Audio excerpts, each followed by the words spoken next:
大家好，我係 Andy，一個從只得8毫子零用錢到財富自由嘅香港人。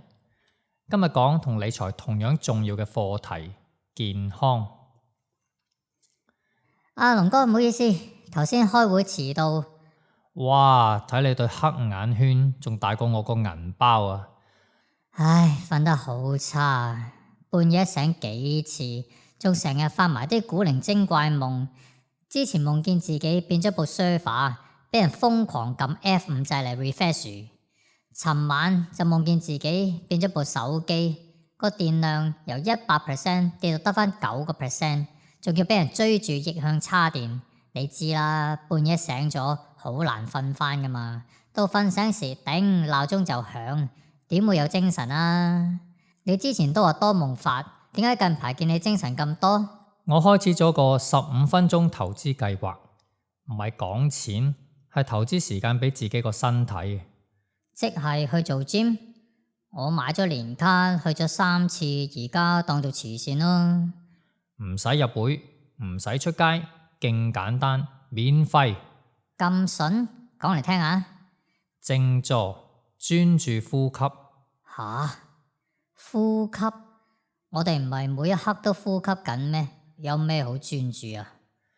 就係因為覺得隨手可得，先唔重視。人知道食嘢好重要，除咗因為肚餓之外，亦因為食嘢會牽涉好多思考。食乜嘢？自己煮定出街食？點煮？最重要係因為你要俾錢啊！人3日唔食嘢可能會死，但係要你頂3分鐘唔呼吸就唔係人人得。呼吸先係生命之源，但係就經常俾我哋忽略。你諗下，你所謂嘅 me time， 你真係支付時間俾自己？碌手機、追劇、打機，其實同返工一樣，都係支付時間俾別人換快樂。之前 Andy 條片窮 L 自救術講，財富不自由，因為冇先支付金錢俾自己，而去先支付金錢俾別人。同你 me time 時，我哋係支付時間俾自己定係外人？咁又係，我每晚臨瞓都話睇10分鐘手機，點知一碌就2個鐘，跟住個腦仲興奮過朝早。都市人越嚟越急躁，專注力越嚟越低，睇片睇3秒就飛下一條，每日努力不斷地破壞自己嘅專注力，點會唔精神緊張啊？睡眠質素只會越嚟越差，所以失眠已經係都市病。我試過靜坐先發現自己係個諗樣，個腦根本冇停過，只係平時俾信息同埋娛樂遮住咗。你試下坐低15分鐘，只做一件事，腹式呼吸。腹式呼吸？試下揾個靜嘅地方，冇嘅就戴對耳塞隔音，坐凳得，盤膝而坐又得，面帶微笑，即係放鬆狀態。意聚於下腹做腹式呼吸，即係用鼻吸時下腹脹起下降橫膈膜，用鼻呼氣時下腹收縮令橫膈膜歸位。放慢吸，深深吸，吸滿啲。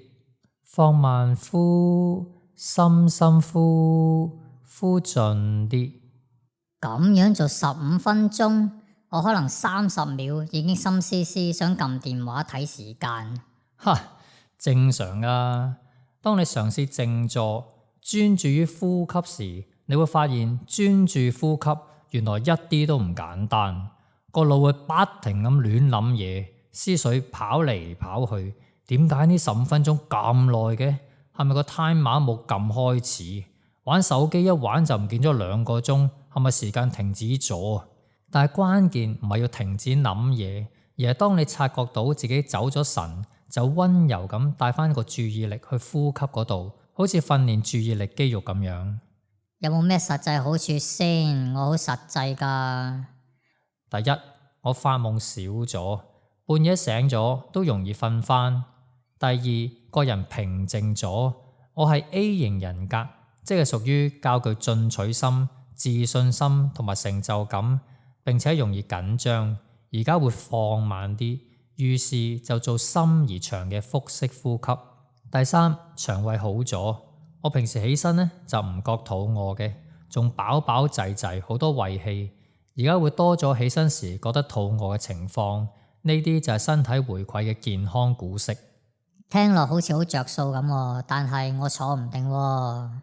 你支付時間俾自己，就會得到健康作為回報，同投資一樣，你要持續買進，持續同身體進行良好嘅溝通。